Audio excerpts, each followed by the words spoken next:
strongly caution the following programs are intended for mature audiences over the age of 18. These programs may contain some material that many parents would not find suitable for children and may include intense violence, sexual situations, coarse language, and suggestive dialogue.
All right, happy Wednesday night. We've got Cole from Ashes Fall. How are you doing, brother?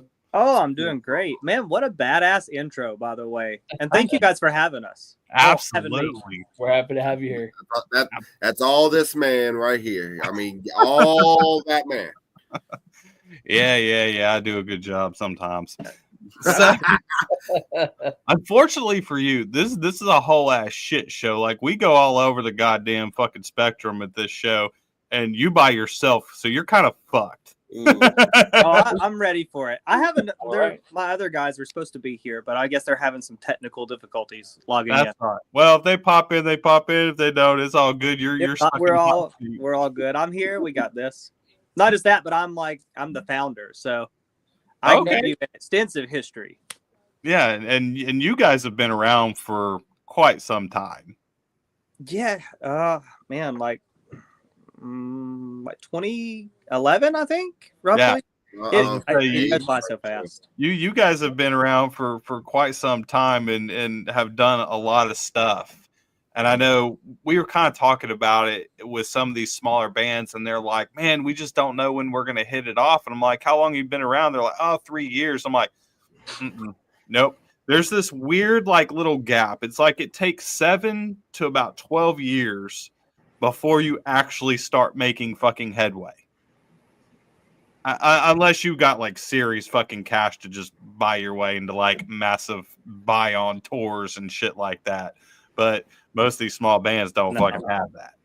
So it takes a while to start, generating that fucking buzz from locally to regional and then finally becoming a national act. And it takes a shit ton of money. And nobody realizes how much money a band takes. Oh, yeah, I had a friend who used to work at Artery, and he actually taught me so much about booking.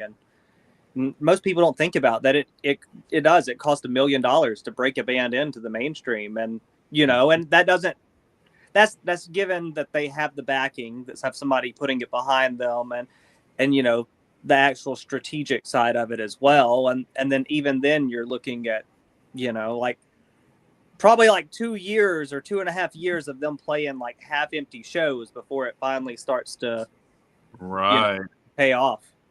And that is the truth. And a lot of them, they're just like, oh, we're gonna get this band together and we're going to come out with a couple of badass songs and we're going to be huge in 6 months. I'm like, you're not.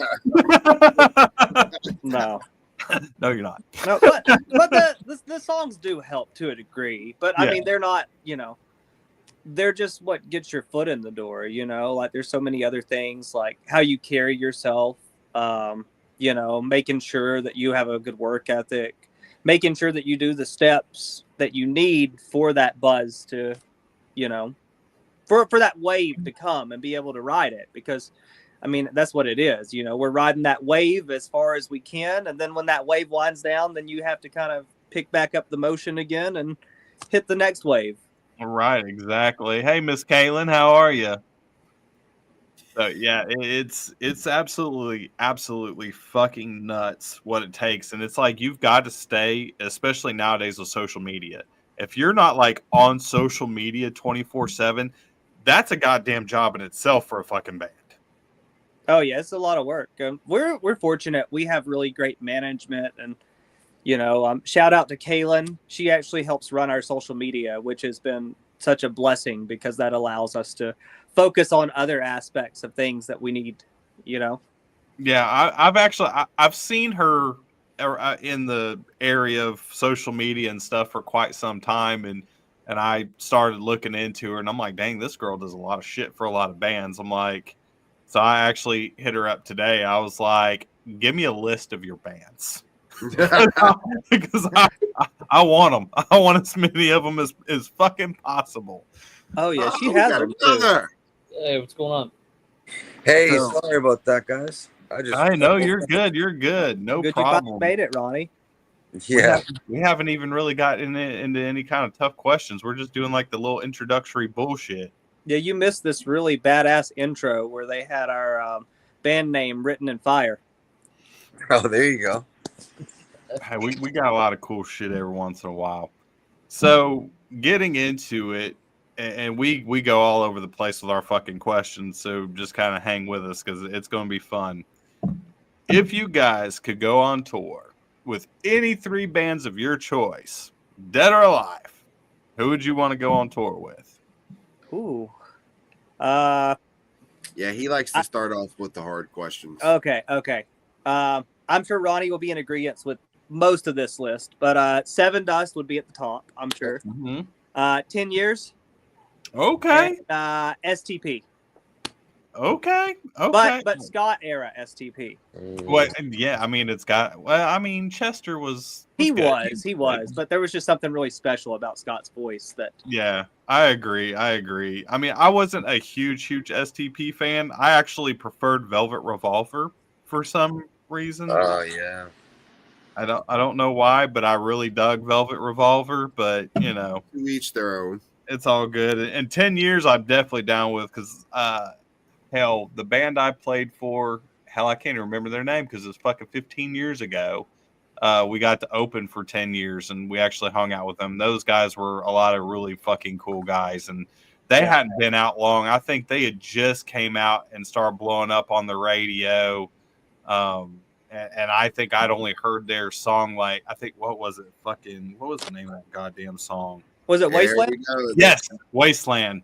Wasteland had just come out. Wasteland had only been out for like 4 months, and they came here. And we got the opening spot, and we were kind of hanging out with them. But their live show, we played in this tiny little fucking bar, tiny little bar. There was maybe about 500-600 people, and it was packed, like it was sold out, fucking wall to wall. And I think it was them. Actually, Saliva was on it, but Saliva was not the headliner. 10 years was. So it was 10 years, Saliva, and Evans Blue. Oh, And wow. then, What a lineup. Two local bands that opened, and those guys were fucking nuts. He was like getting up on the ceiling rafters and fucking swinging from them and shit. And I was just like, holy, this dude's going to kill himself. He's going to fucking kill himself. He was the only, 10 Years was the only band that I actually fangirled out when I met them. It was probably the most uncool moment that I've ever had. I don't know why, but we played the 40 Watt Club with 10 Years, and it was the first lineup the first show with the new lineup of From Ashes to New when Danny took over and Matt came in. And me and a friend of mine, he was in the other opening band, and we were backstage, and we were like, man, like, can you believe we're here? Like, they kept everything like nostalgic in this place. That carpet we just played on, like Kurt Cobain played on in '91. He's like, yeah, we're here with 10 years. I was like, I know, it feels so surreal. And about that time, Jesse walks by, and I don't know why I did it. It was probably the most impulsive and like uncool moment. But I pointed at him and I was like, holy shit, you're Jesse. And he just looks around. He's like, I am. Don't feel bad. Marshmallow here. He fangirls all the time, so it's okay. I'm sorry. Like when I can't do the shit that y'all do. For one, my hands will not do that, and I couldn't learn the drums for a damn thing, even though I really wanted to. But like it just still amazes me, and I'm still starstruck by all the bands that I see and all the bands that I meet, and it's just fucking phenomenal. Like I'm still trying to contain myself now. Like trust me. Yeah, we know. Man, that's flattering. Thank you so much. All right, Ronnie, how about you? Who would you on tour with? Are you in agreement with Cole here? Yes. I like to sit and think about it, and honestly, I would probably have the same exact list because Seven Dust is my favorite band of all time. Yeah. But I would swap out 10 years, and I love 10 years, but I would definitely swap them out with Temple of the Dog. Because then I get to meet two of my other heroes. Instead, I get Pearl Jam and Soundgarden. Oh, that's a good answer. I can't argue with that at all. I can't argue with that at all.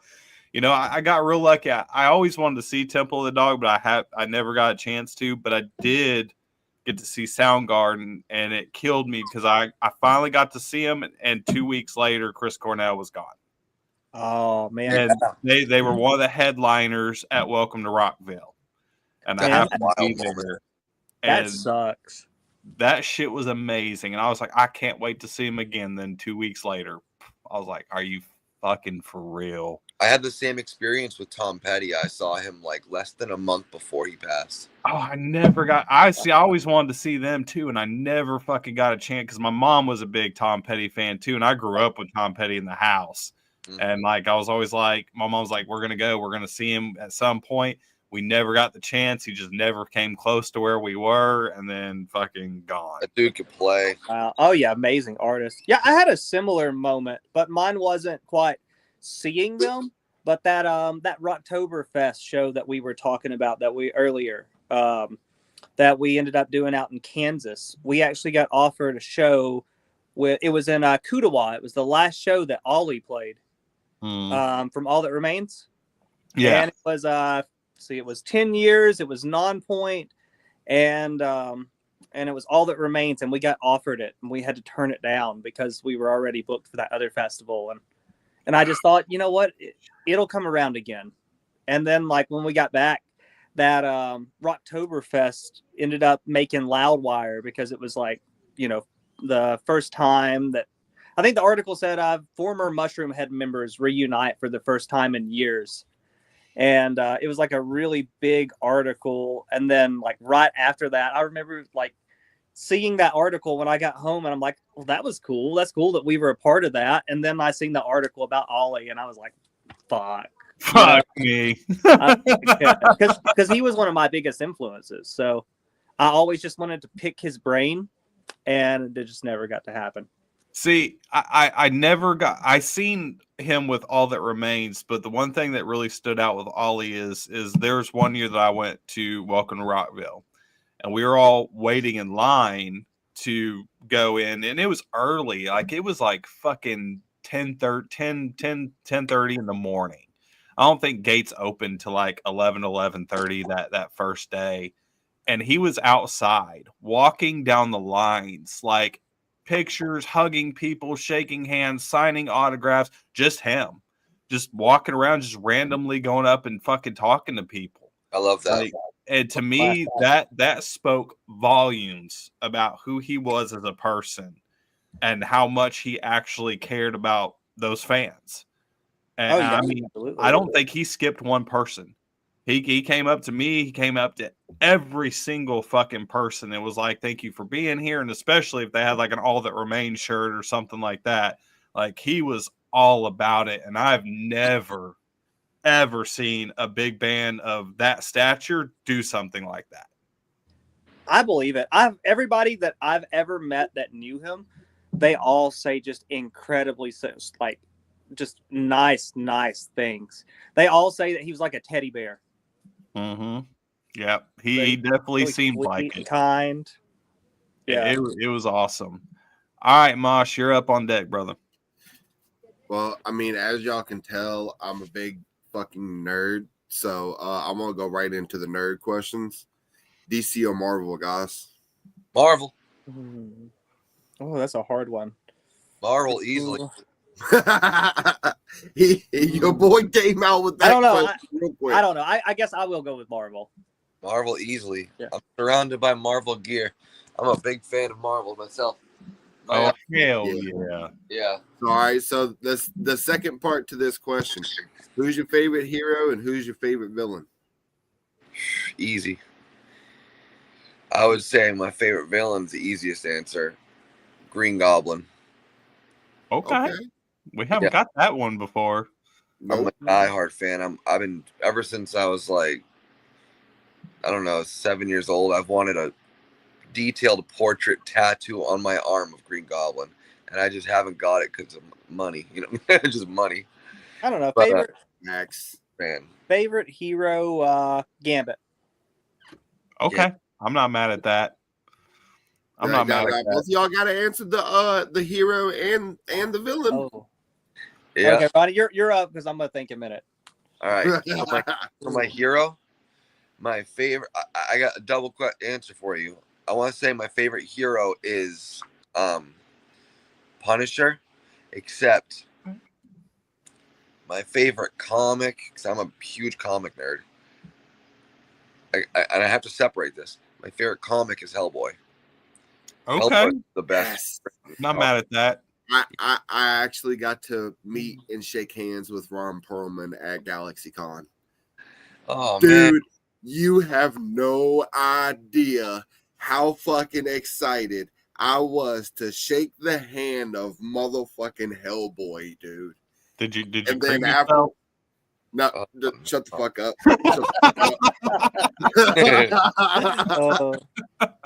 and then you're not really fangirl unless you. I would have just started.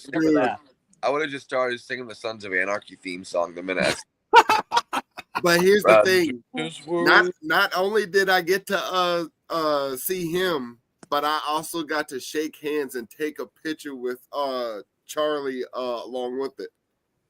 Oh, that's cool. Wow. Dude, I shit you not. When I got home, my wife was like, "Which hand did you touch him with?" You still haven't washed your hand, huh? I've had two since then. Come on now. All right. Yeah, I'm gonna get in with this one. Mine are kind of like some obscure ones. Like I'm a big Marvel fan myself. Huge Marvel fan, have been ever since I was a child. Mine is my hero is Moon Knight. I was always a huge Moon Knight fan. And my villain, another kind of obscure one, but I was my favorite comic book is X-Men. Right, I get you there. I like that. And my fucking favorite villain's Mr. Sinister. And I'm so fucking mad that we have not seen him live action.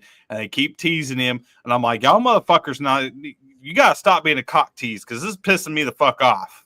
Not mention him if you ain't going to put him in the fucking movies. Mr. Sinister is an excellent choice. Dude, I want to see him live action so fucking bad. And I know they teased it with like Deadpool 2. They're like, oh, it's going to be Mr. Sinister. It's going to be Mr. Sinister. And I'm like, motherfuckers.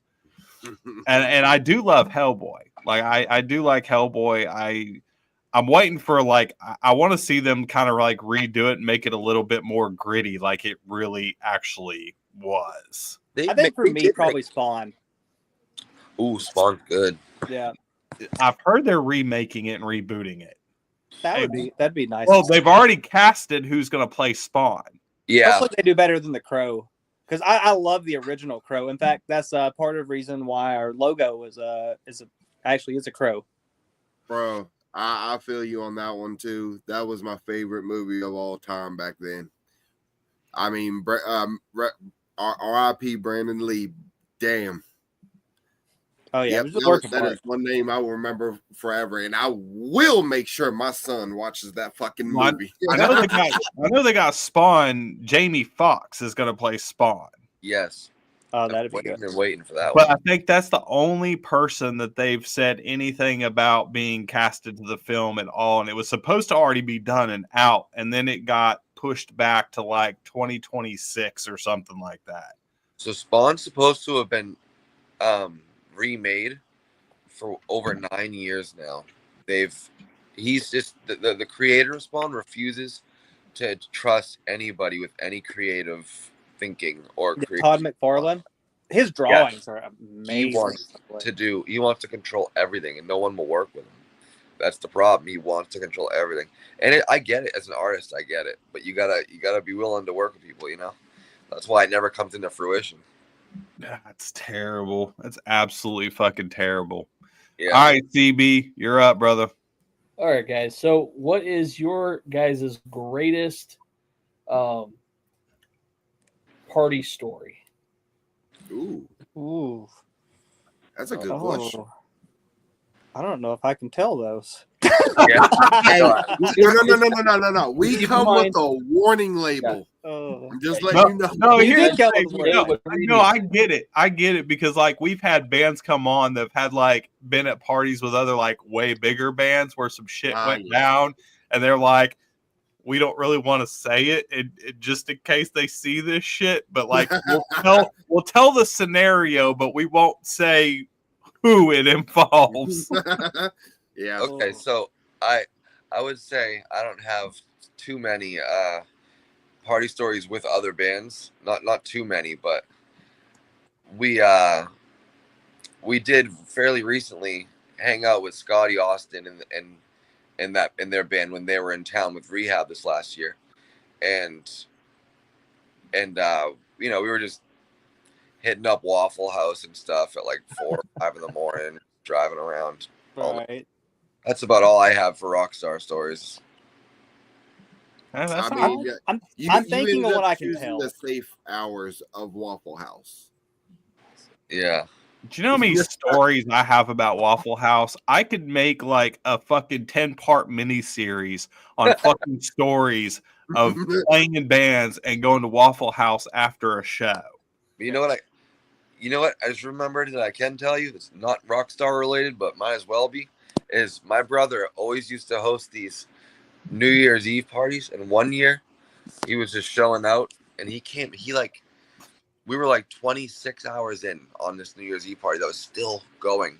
It was like just reliving it. It was just happening again. That's next night, and everyone was still there, and they could not find the bottle opener, and he comes out half cocked with a samurai or with a ninja blade, and he unsheathes it for everybody, and someone just holds the bottle up, and he literally just cut the bottle in like a slant and started like pouring wine or champagne up for everybody, and that was probably the craziest thing I've seen. I would have straight up shit my pants. Yeah. First off, that's fucking awesome. First off, my ass is old. I ain't making it no 26 hours. So how censored are we? How disclaimered are we talking here? We're extremely disclaimered. Like we covered fucking foul language, nudity, and everything in fucking. Well, I'll give you a rough summary of. So there was this hotel that we used to party in with some headlining bands. I'm not going to name the bands, but this hotel was called the Westgate, and it was north of Nashville, and we are no longer allowed to rent from them. All right, this is gonna be good. We had another band that played the specific night. They're a national band, and this girl they were trying to get her to go on the tour bus, but she had already planned to come back to the Westgate and party with us and the other bands. And somebody may or may not have had sexual relations with that woman, and she may have neglected to mention that she was on her monthly, which really completely destroyed the fucking hotel room. more so than already what we had already done. Holy And one of the band members may or may not have remade the bed and just not told anybody. Was not me. No. He's new, so it wasn't him. This was many Oh, years ago. he's This new. was like, He's this good. was like 5 or 6 years ago. That's why I felt confident telling this story. Ooh. That was one incident. There were numerous others. Not to that degree, but you know, when you're partying with headlining bands, you see some wild shit. We did have one moment though. It was funny. I think it was like our third headlining show. Or no, it was our second. It was our second headlining show, and we opened for this band. Really loved this band, right? And this was like our second big show opening for a national, and this lady, she brought in catering. She comes What's up, up Mom? and she's like, Oh, she comes up and she's like, oh, she's like, are you guys Ashes Fall? I'm like, yeah. I'm like, I'm Cole. I'm the guitar player. She's like, oh, you're gonna love this. She said, we brought in catering for you guys. Keep in mind, you know, you're a musician. Mhm. When you've never got catering before, you're like really flattered because it's like, it's almost like somebody's giving you flowers. You're like, Listen, goddamn, you gonna feed me too? right? You're like, what? You're like, we get to eat, and so she's like, go upstairs past the VIP area, go past the ribbon, and go up there and help yourself. And I'm like, sweet. So I go up there, and there's this big spread. There's like 3 6-foot tables, and they're all lined with like everything from like chicken fajitas and blue corn tortilla chips to like lemon poppy seed muffins and everything in between. Like, and there's these two mini fridges on each side. Well, the first time that we played there, they gave us like a big cooler full of beer downstairs in the green room, which was also a first. So we were looking for that the second time because we were expecting it because we're in the same venue, right? And so we opened the first fridge and there's nothing but water in there. So we're like, so we close it. We go to the other side and there's like Sweetwater 420, which is made in Atlanta. Personally, I don't like that. But there's like Bud Light. I love me some Sweetwater 420. Right? But there's like that's some good beer. Dude. There's like some Bud Light and like some other kind. And so we're like, I guess we'll take the Bud Light because the other is like I think it's Terrapin. So we're like, so we get the Bud Light, not thinking anything of it. And we're just like, we're drinking it. We're hanging out next to this guy who's not talking. He's like in the balcony watching the other opening band play, which was Sons of Texas playing. Mm-hmm. And we're joking and we're laughing, and this guy walks off, and then this big guy, I mean, huge, like this guy had to be like, I don't know, like 6'4", probably like 300 pounds, like jack dude, like he looked like a bouncer. And he comes up to us and he's like, don't drink that beer. So I'm spitting the beer out. I'm like, oh no, what's wrong with it? Right? Well, he tells us that the beer belongs to the headliner. And we're like, oh no. And so I look at him and I'm like, shit, man. I'm like, I'm sorry. That lady over there told us to help ourselves to whatever. He looks at the lady. He looks back at the spread of food. He looks at me again. He looks back at the food, looks at the lady, and then looks back at us. And he's like, well, she didn't know.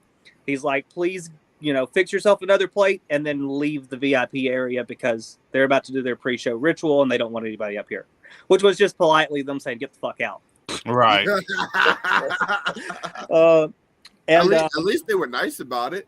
Well, you think so, but they actually mean mugged us on stage, which was really uncomfortable. Like we're sitting there drinking their beer in the audience and like they're mean mugging us and we're like, this is awkward. And then we actually went in to do this radio interview, and we didn't know that the lady likes to wait until after the interview airs, and then she likes to upload it on her SoundCloud and then post it on her Facebook and tag the bands. And she made us tell that story. And we did, thinking, we didn't think anything of it. And then after that, we kind of laughed it off. We were like, next time we play a show with them, we owe them tacos and beer. And then the bass player, he sent us a friend request after that on Facebook. God. That's awesome. Well, I mean, hey, at least it went through smoothly, Yeah, or at least kind of smoothly. somewhat, but we learned after that to always question the beer. All right, so for each one of you, since we were talking about this kind of plays into it. What is the most embarrassing moment that you've ever had on stage or seen on stage from another band? Daniel, you got anything? Oh man, I'm trying to think, dude. There's been several instances to where I'm just like, holy shit, that just happened. Yeah. There's been a lot for me because I'm a clumsy motherfucker and I'm blind as shit. And most of the bands I've ever played in have been very theatrical, masks and face paint and all that shit. Well, like I said, I'm already blind as bat. So if I'm wearing a mask, I can't wear my glasses. Yeah. I can't wear contacts because I'm allergic to them. So I have to fucking play blind. Shit. And I can't tell you how many times I've ate shit. And I've ate shit so bad I fell off the goddamn stage. And luckily the fans were the people were all the way up against the stage. There was no barrier, thankfully, because if there had been, I would have been royally fucked. It was probably about a good 6-7 foot drop. Ooh, They all caught me and they all thought I was trying to fucking crowd surf. I definitely was not. I straight up fucking fell off the stage. But it looked great and everything was good. I think Well- I think the most embarrassing thing I've experienced, and again, I haven't played too many shows yet. This is just from my first tour last year. It's probably when I had a low blood sugar and I didn't know it because I'm a type 1 diabetic. So I just powered rough through my show. I didn't care. I just sang with the low blood sugar, danced with low blood sugar, and I didn't know I didn't know I was dealing with it. So I was forgetting a couple lyrics, and I was kind of just roughing through it. And people didn't know my songs yet, so I was able to just kind of pull it off, right? Just kind of step over it. But Right.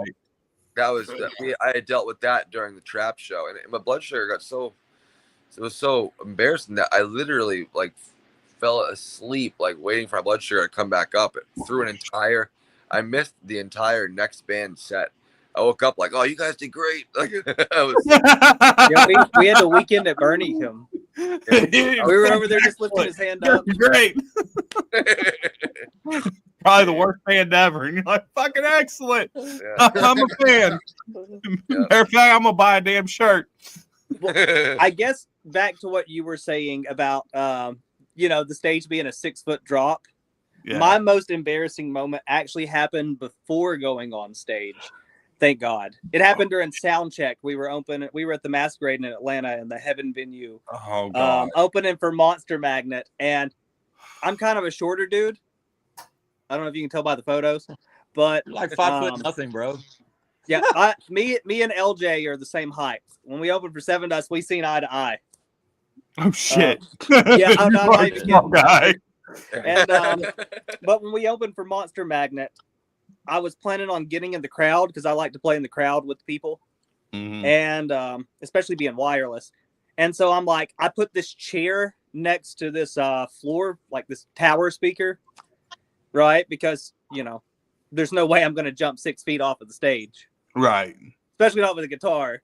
And so I'm like, I can just step down here, and then I can step down onto the chair, and then I can step down safely, and then I can just hop over the railing, right? And so I'm like, I should probably test run that before doing the show, right? Well, keep in mind it's like October, so I really enjoy like gym shorts. So I just threw gym shorts on and then threw my pants over it that day, and I'm so glad that I did, because as I was stepping back up onto the stage from the chair to the tower speaker, I hear, and then I feel this breeze start to hit my legs from like down the whole crack. It split like probably about this long, probably like a foot, all the way down to the back of the knee.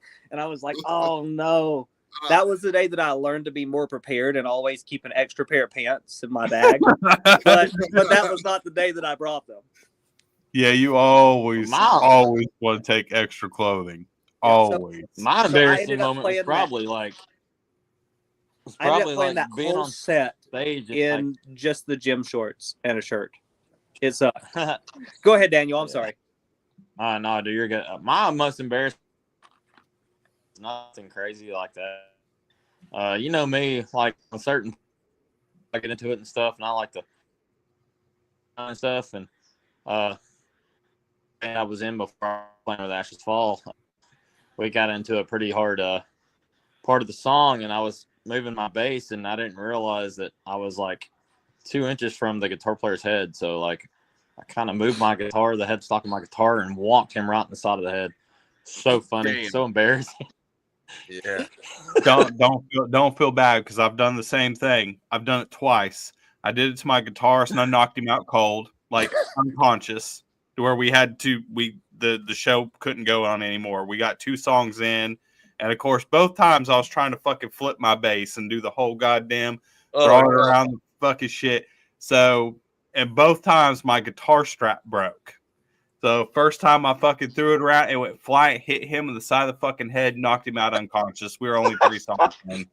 He's done. He had to go to the hospital, concussion, whole fucking 9 yards. Oh man. Can you guys just do like an intro of that, of just people being hit in the head with the headstocks?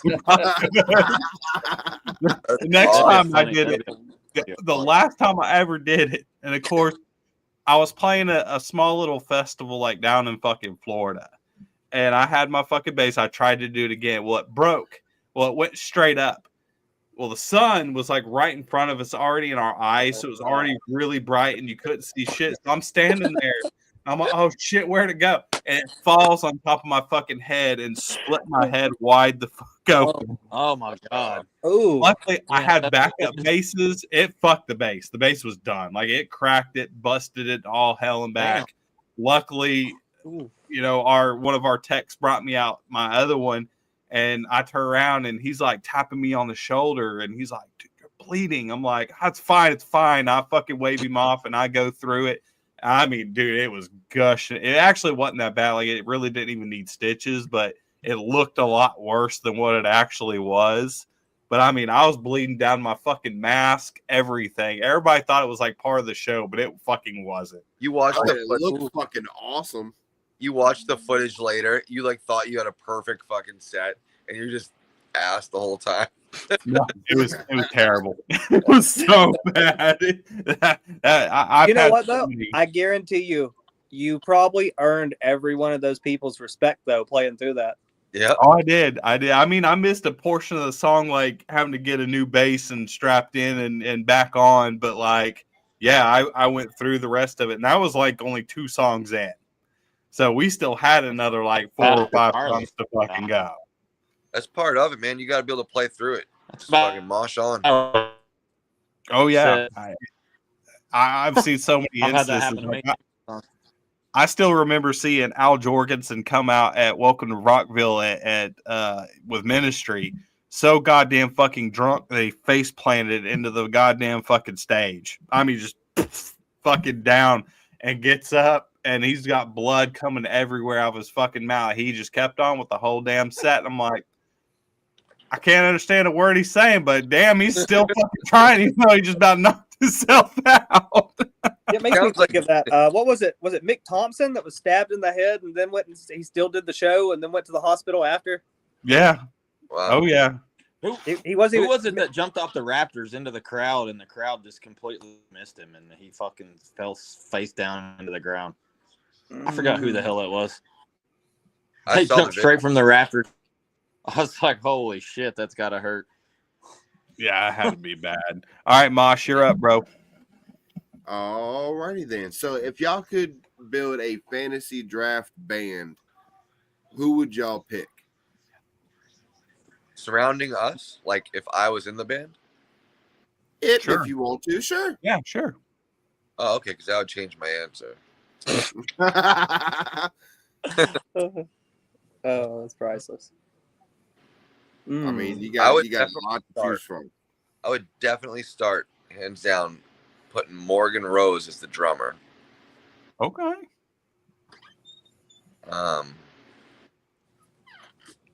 Oh yeah, it's the full lineup from each of you.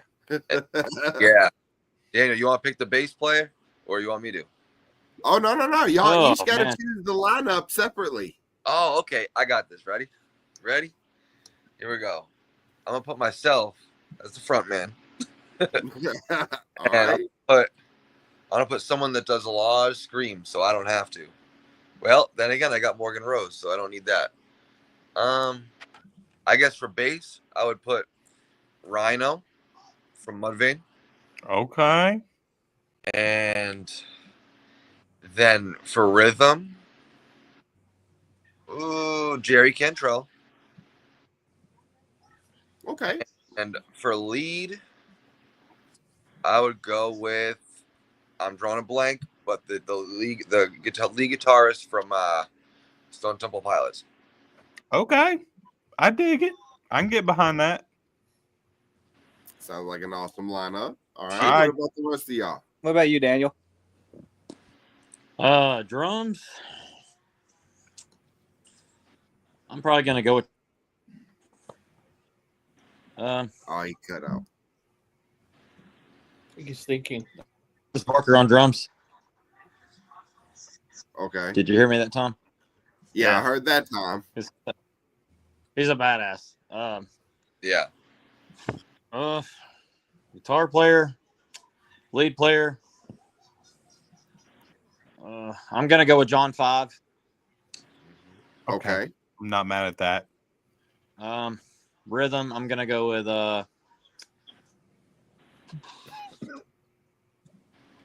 This was a choice. Got a little bit of lag again. And bass. I'm gonna go with Flea.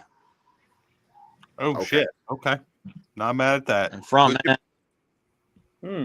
Daniel, Oh man. Huh? who'd you pick for rhythm? Oh, Mark Tremonti. Oh, Okay. We didn't hear that one. No, that's Yeah, a I good don't know why rhythm. it's cutting out.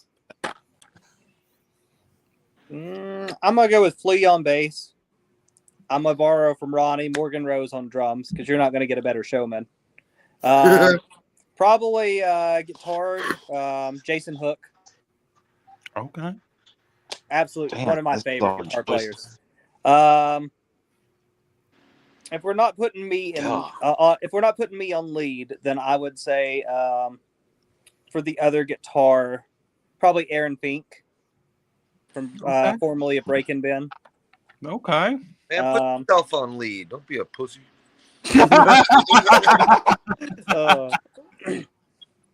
And then probably Flea on bass, just for the fact that you're going to get some really cool sounds out of that. Oh, absolutely. Absolutely. Please So elevate that. See, with me with bassists, there's two, like, if you're not going dead. I mean, other than that, I'd always go Lemmy. Like, always go fucking Lemmy because he's Nice. my fucking. Right. What about Billy Shaheen? He's a badass. He is, but so is Victor Wooten. Yeah, but fucking. Yeah, he's good too. Les Claypool. Cliff Burton's good too. We're about to get out into a whole debate in this bitch. It's always either Ryan Martini from Mudvayne or Les Claypool. It just depends on what genre you're going for. I love him both. Claypool, you're talking about a bass player so fucking good, Metallica turned him down because he was too good. Actually, I'm going to change that. Not Flea. I'm going to go with Nick Villarreal, formerly of Sons of Texas. That dude is the best bass player I've ever seen in my life. He does the same thing like you see with Ryan with the taps and the chords, but he also does like a lot of slap, and his technique is just really flawless. See, I can't say nothing about it because I'm just like Lemmy. I'm a fucking pick player with bass, and I get made fun of all the fucking time. But I mean, that's who I like mimicked myself after was fucking Lemmy. So yeah, you know what? There's an honorable mention that, and another one I just can never remember his name, and I feel like nobody talks about. But if I was to ever, if Morgan Rose ever had a sick day, and I had to find a fill-in drummer, in a heartbeat, I would go with the drummer from System of a Down. Ooh, okay. Nobody mentions him in their top list of drummers, but he's insane. Yeah, he's not in mine. Uh, Not in mine at all. Probably No. a lot of the reason is like he really lays it in, but his drum parts are what make them so great is the time signatures and how he can change them and how he's just very well at placing them. But unless you're like specifically a drummer, you're not going to pinpoint that out. You're going to notice that something specifically sounds different when you hear them, but you're not going to be able to be like, you know, See, drummers, if I could bring him back, it would be Joey Jordison. Oh, man. Like, hands down, it'd be fucking Joey all day, every day, 24/7. What'd you think of him all right, when he was Jagz, doing the Murder the Dolls? whole lineup. I want the whole lineup from you too, Jagz. What? Yep. That ain't my goddamn question, motherfucker. I don't care. We gonna put Damn it. you in the hot seat today. Fine. Fucking lead singer, I'm gonna go with the front man first, Phil Bozeman from Whitechapel. Fucking hands down. Knoxville. Actually, I'd have two vocalists. It'd be Phil and fucking Alex Terrible from Slaughter to Prevail. Oh, hell. Both of them. Because Phil could still fucking sing his ass off too. Yeah. Fucking guitar wise, Jason Richardson on lead. Fucking rhythm, I'm gonna fucking go with Steven from I Wrestled a Bear Once. Fucking bass player, I'm definitely gonna go with fucking Ryan Martini from Mudvayne. And drums, I'm gonna go with I don't remember his name, but the fucking drummer from Lorna Shore. Nice. That's a good answer. Speaking of which, what'd you think of the Murder Dolls when Joey was playing in them? When he was doing guitar? I still like, well, now it's Wednesday 13, but I still like them. Do I like everything they do? No, but I thought it was good, and Joey was a hell of a fucking rhythm guitarist. He was good. Yeah, it blew my mind to see it for the first time because, for one, the first thing you notice is how short he is, and then two, I mean, such an amazing drummer. You just wouldn't think that he would settle into a band playing rhythm. No, but I mean, there's a lot of musicians out there that are multi-instrumentalists and can play a whole lot of things, which is wild. That's the other show we was having a discussion about Prince. Ah. I mentioned him the other day being one of the best musicians ever because he could play like 16 different instruments, and he recorded the whole Purple Rain album by himself. Oh, yeah, he was a great songwriter. Yeah. See, that's how I feel about Tobias Forge from Ghost, because he's the fucking same way. Yeah. He could play fucking pretty much everything. I literally named my daughter right after he had died, Fiona Prince Osterman. Holy shit. Yeah. I dig it. I dig Okay, it. okay. All right, CB, you're up on deck, bro. All right, so if you guys have been around for a little bit now. If you guys could impart some wisdom to some of the newer bands that are coming up, just any of your experiences that you guys have had a hard time with, that you could give them the chance to know some of the things that you guys didn't get a chance to know, what would that be? Don't cut corners. If you're going to do recording, get a good engineer and spend the extra money. If not, then you're going to end up retracking it later, and you're going to spend way more money than in the long run. And not just that, but people will appreciate those higher quality songs, and it'll open more doors. Yeah. Came out with that one really fast. Yeah. Yep. Hey, dude. Well, it shows a big difference, man. Our sound is so much stronger due to us really taking the time, not cutting corners on it. I would say, for me, something that still will always ring home is don't get too big. Like, always make time for fans. Always stay humble. And I don't care how tired you are. I know you got to do loadout, and then you want to rest. But always make time to talk to people that come all the way out to see you play, you know? Mm-hmm. Probably also, if you're opening for a big band, and if you're a band out there and you're just starting out and you're just opening for national acts, make sure you have merch. That's probably one of the most crucial things, because if you don't have merch, you're not going to make any money. Yeah. My biggest thing, like with the success of me playing over the years, is pretty much, in a nutshell, kind of what Ronnie said. Just your fan base is what makes the band where it is now. Like just interacting with the fans and hanging out with them, signing autographs, taking pictures, listening to their stories, drinking a beer with them. That's like the biggest thing for me in a band. Because like a band that's personable, that really is a lot about their character, and they're just in it like just because they love music, and they're not doing it just because they got a big head and they're egotistical and just want to play music and get off stage. That's my biggest thing. And we was just discussing that the other show too. Staying throughout the whole set, being networking and everything else like that. Like, just straight up, don't be a dick. I love the fact that all the people that we have met doing this show, every single one of them are fucking awesome. Mm-hmm. I appreciate that. I'm out there.